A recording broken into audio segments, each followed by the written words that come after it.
Assalamualaikum warahmatullahi wabarakatuh. Teman-teman gimana nih? 2024.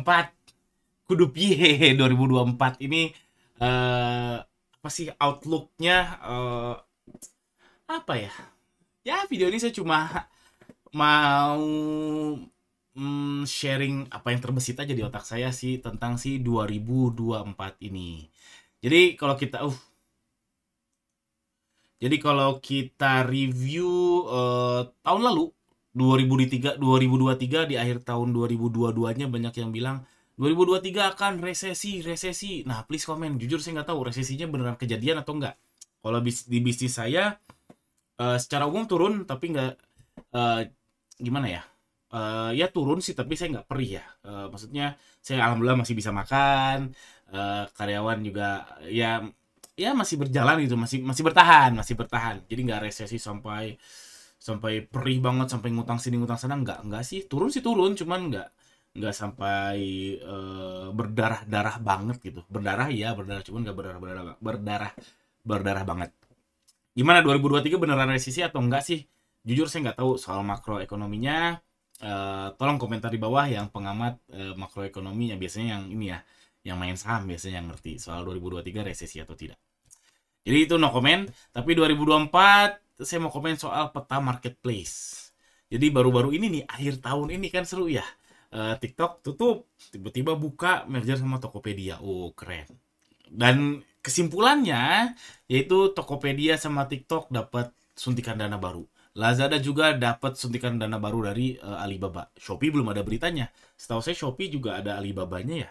Atau ada Alibabanya, lalu di Shopee itu Tencent atau SoftBank ya. Yang intinya ya pemodal gede juga pemain luar ya, investornya.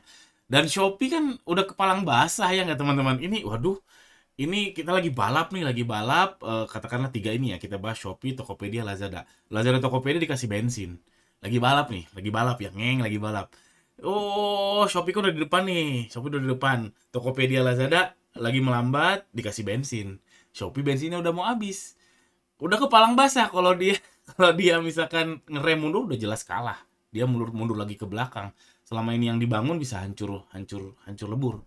Kenapa? Ya loyaltinya belum terbentuk, lifetime value-nya mungkin belum dapet atau lain sebagainya, karena ya akan kebalap lagi oleh Tokopedia bareng TikToknya dan Lazada yang bareng suntikan dana barunya. Jadi saya rasa Shopee kepalang basah, mau nggak mau harus bakar uang lagi.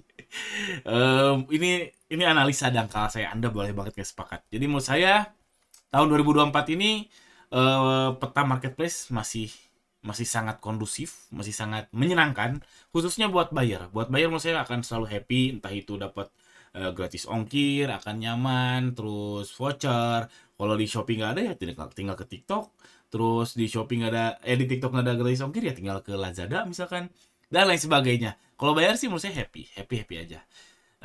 Yang jadi soal seller, apakah seller akan happy atau akan jadi memble, cemberut? Karena ya siapa tahu seller makin ditekan dengan cara ditambah admin fee-nya misalkan, atau iklan dimakin mahalin. Kan mungkin aja misalkan si Shopee udah oke, kita minimum bid iklan sekarang 300 perak. Waduh, pasti pasti itu lumayan banget karena banyak seller yang bid 150 perak aja udah laku di Shopee. Kan enak ya, enak banget serius. Bid 150 perak aja udah laku, ROAS-nya udah bagus dan sebagainya. Beda banget sama di Facebook.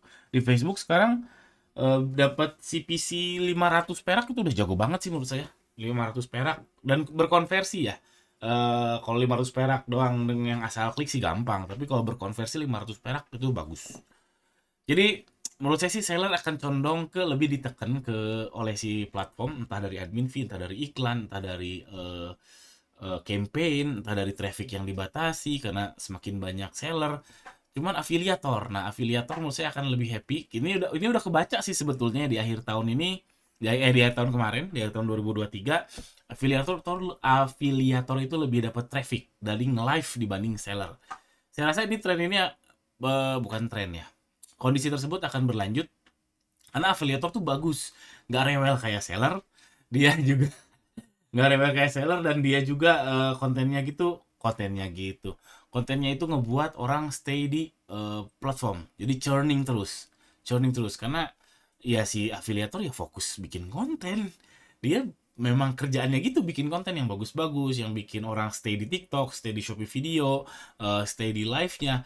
Kalau seller ya ada juga yang kayak gitu, tapi kan seller terpecah fokusnya. Ada yang produksi juga, fulfillment juga, pusing, karyawan juga, afiliator juga ada karyawan tentunya. Tapi saya rasa kalau secara umum ditotalin gitu ya, seller akan lebih banyak karyawannya karena yaitu daily operation harian bisnisnya mulai dari produksi, packing dan sebagainya itu gendut itu manpower apa ya butuh orang banyak. Jadi menurut saya afiliator akan lebih happy lagi dan platform akan tetap bakar uang, bakar lagi. Dan ngalirnya kemana? Menurut saya ngalirnya ke buyer atau ke afiliator. Ke seller gimana? Nah, seller pinter-pinter aja.